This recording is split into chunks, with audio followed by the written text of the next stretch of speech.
Those who do their best. I mean, I expect that they're people of tahajjud. I expect that these are people that are doing at least one umrah a year, multiple hajjages, donate a lot of money, right? They're at the masjid every day, 5 times a day, or at least Fajr and Isha every day. These are people that are like doing dhikr all the time. They're just spiritual high standards. These are people of ihsan. These are people of ihsan. This ayah 32 is a description of the people that will get the very best Jannah. Al-husna. Al-husna means they can't be any more beautiful than that. These are the people who get it. I'm going to just translate it for you so you appreciate what he's saying. الَّذِينَ يَجْتَنِبُونَ كَبَائِرَ الْإِثْمِ وَالْفَوَاحِشِ. The people who are able to stay away from and avoid major sins and all kinds of indecency and ugliness. إِلَّا اللَّمَمْ, except slip-ups. Except the occasional slip-ups. Except messing up here and there. إِنَّ رَبَّكَ وَاسِعُ الْمَغْفِرَةِ. No doubt about it, your master is very vast in forgiveness. هُوَ أَعْلَمُ بِكُمْ إِذْ أَنشَأَكُم مِّنَ الْأَرْضِ. He knows better about you when he brought you up from the earth. وَإِذْ أَنْتُمْ أَجِنَّةٌ فِي بُطُونِ أُمَّهَاتِكُمْ. And he knows you better. He's known you better when you were in the bellies of your mothers hidden away. فَلَا تُزَكُّوا أَنفُسَكُمْ. So don't consider yourselves pure. هُوَ أَعْلَمُ بِمَنِ اتَّقَى. He knows better who has taqwa. That's the ayah. This ayah needs an hour. Well, you just need to appreciate what's happened here. The previous ayah was people who do ihsan. الَّذِينَ أَحْسَنُوا بِالْحُسْنَى. The people of ihsan should be described now with the best deeds. What are the best deeds? They don't mess up in a major way. They don't kill anybody. They don't eat haram. They don't commit major sins. And they do mess up sometimes. Like illa lamam, they do mess up sometimes. Not major sins, but stuff happens. They get angry sometimes. They ended up backbiting somebody here and there. They look somewhere they shouldn't have looked. They had a conversation they shouldn't have. They do make mistakes. And I'm telling you something. I know there are kids here, so I won't go into detail. Classical mufassirun, when they explain this ayah, slip-ups, PG-13, maybe even R. I know you're like, is this tafsir of Quran? From the Sahaba? From what? Does anybody else know this? Is it Ibn Kathir? Like when I opened and started reading, and I'm like, I better not read this out loud. They actually started going into detail. What is the slip-up? And the slip-ups are a bunch of astaghfirullahs. I'm telling you, there are a bunch of astaghfirullahs. Why are they there? Why are these people saying this? Why are they so liberal? I thought Islam is conservative. Because, we have a black and white world, right? Liberal, conservative. And if you're a good Muslim, you're supposed to be a conservative. And if you're going to Jahannam, you're supposed to be a liberal. The problem is, the Quran is neither liberal nor conservative. The Quran is balanced. And it came to human beings. And human beings aren't perfect. And they mess up. And just because they mess up, Allah doesn't take their hope away. You can't do your best. You messed up. You can't be a person of ihsan. Look at what you did. No, Allah doesn't cancel people. Allah says, okay, they do their best. They stay away from major things and then they mess up too. And when they mess up, it's not a permanent mess up. It's momentary. They mess up and then he immediately adds, Inna rabbaka wasi'ul maghfirah. Allah is, your Rabb is so vast in forgiveness. Your Rabb is so vast in forgiveness. You know what that means? We claim that religion is merciless. Religion is harsh. Religion is judgmental. You know what's happened today? Because we want to run away from religion, human beings have become more judgmental than ever before. Allah is vast in forgiveness. Human beings have become extremely narrow in forgiveness because they're away from Allah. You know what you have now? Millions of videos. How to deal with a narcissist. How to deal with a toxic person. If you have a toxic spouse, watch this. If you have a toxic mother, watch this. Oh my God, my mother's toxic. My cousin's toxic. My brother's toxic. My husband's toxic. My wife is toxic. My God, I live in a toxic waste dump. I better put a hazmat suit on. Everybody around me is toxic. And all those toxic people are watching the same toxic video and calling you toxic. Isn't that the world we live in now?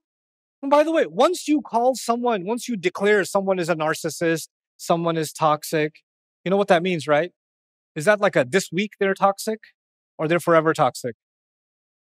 Oh, that's a toxic person. That means they're going to die toxic. They're going to die a narcissist. They're going to die this. Once you put a label on them, once you put a sin on them, once you put a mistake on them, once you put a label on them, they must wear that label like their own skin. They have to become this now. And we call this liberation. This is liberation. And religion is oppressive. Do you see the hypocrisy and the irony?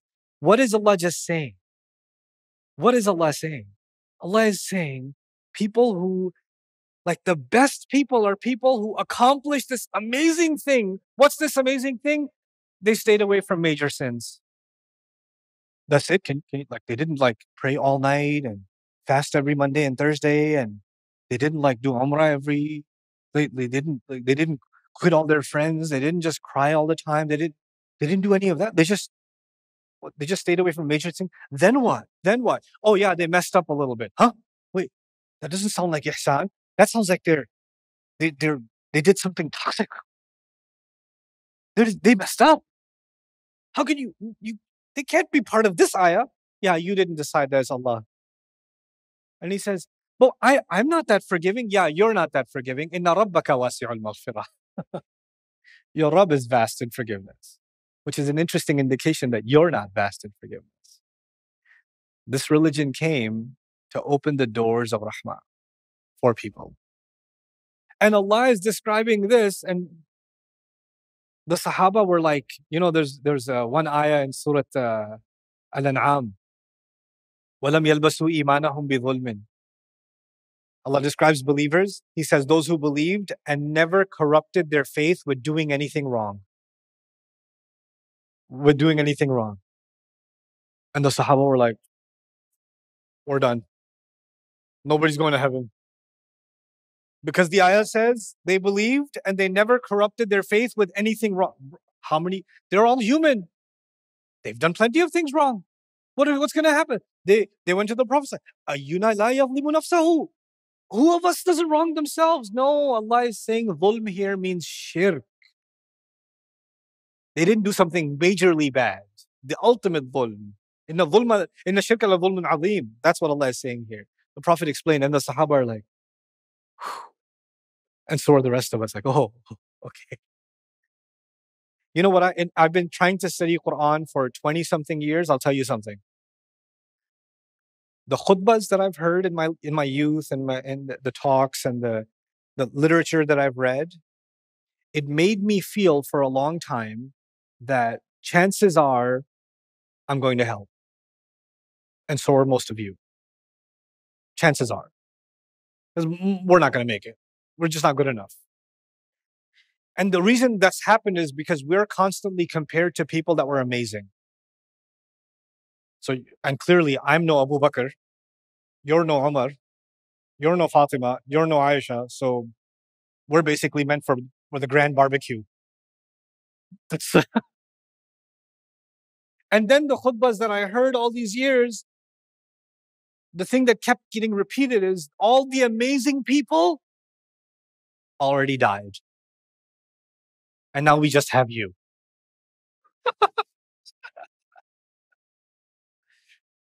I don't know if you've heard all of this, but I certainly did.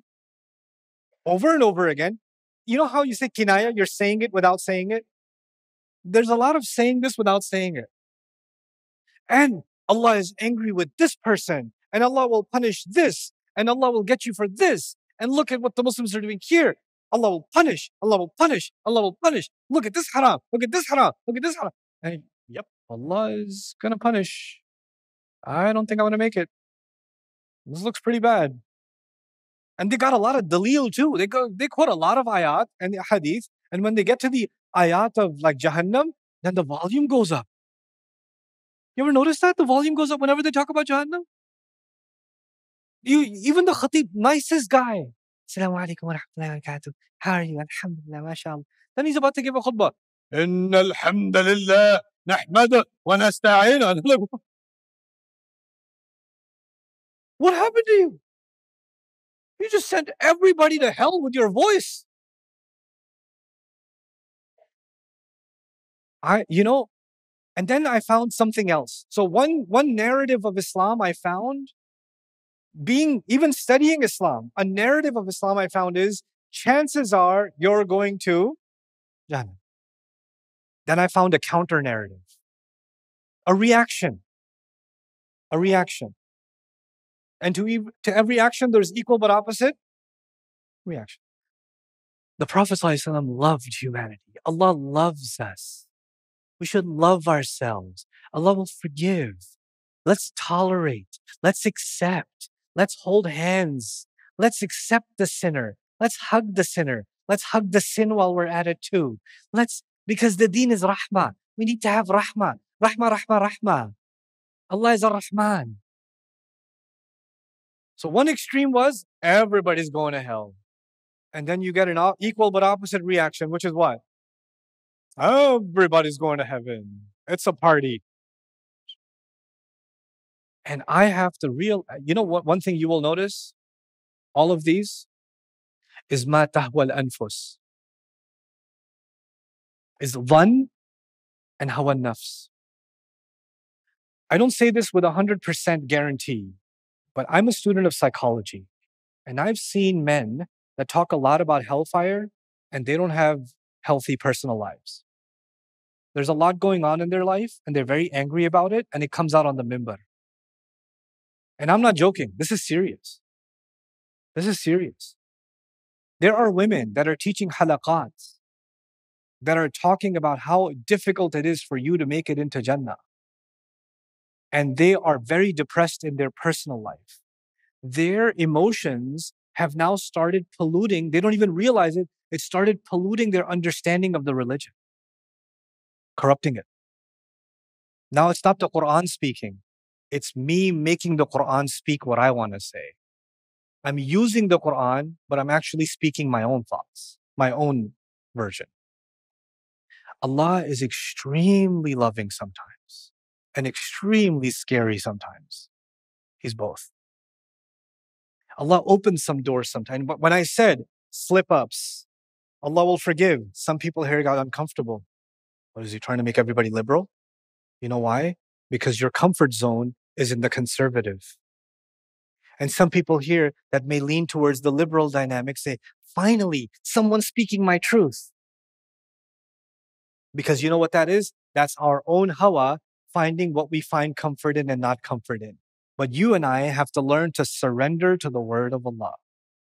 Like, I don't have to concern myself with how you will feel when I share what Allah says, because some of you will be uncomfortable with what Allah says. Some of you are not used to hearing what Allah says. If I start caring about that, then that's my hawa nafs. That's me, yantiqu anil hawa. I'm thinking about your feelings before I open my mouth. I can't. Then I shouldn't do this. I should talk about something else. If I'm going to talk about the Quran, then I have to be as honest with the Quran as possible. And I can't concern myself with your emotions and your comfort zones. When Allah opens the door for forgiveness, He opens the door for forgiveness. When He gives room for people to slip up, and slip-ups happen. Everybody's human. People mess up. All of us have embarrassing things we've done. All of us. But we're not beyond redemption. In the eyes of people, He cannot be redeemed. And just because people will come and tell you, Allah will never forgive you. You know that? Allah will never forgive you. Really? Allah sent you an email? Where did you get the notification from Allah that He will not forgive you? Where did you get it? What? وَمَا كَانَ اللَّهُ لِيُطْلِعَكُمْ عَلَى الْغَيْبِ. Allah is not one to tell you about the unseen. Where did you get it from? Allah said in the previous ayah, إِنَّ رَبَّكَ هُوَ أَعْلَمُ بِمَنْ ضَلَّ عَنْ سَبِيلِهِ. You know, Khalid ibn Walid is the reason 70 Sahaba were killed. You know that, right? Khalid ibn Walid, 70 Sahaba at Uhud.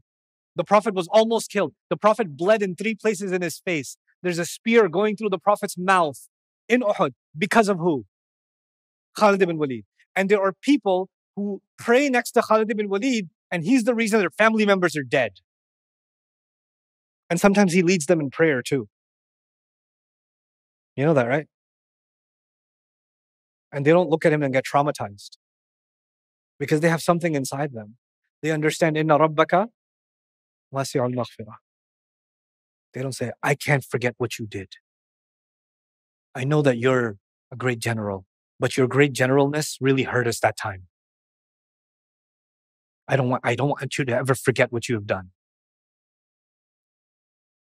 What we read these stories, we read this history, we read this Quran, but then we put it on pause and then we live our life. Different standards. This is what we have to change. This is what we have to change.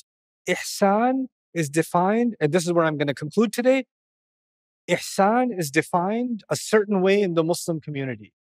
Ihsan means someone who looks a certain way, they talk a certain way, they have a certain amount of knowledge, they have a certain amount of practice. It's an outwardly thing, ihsan.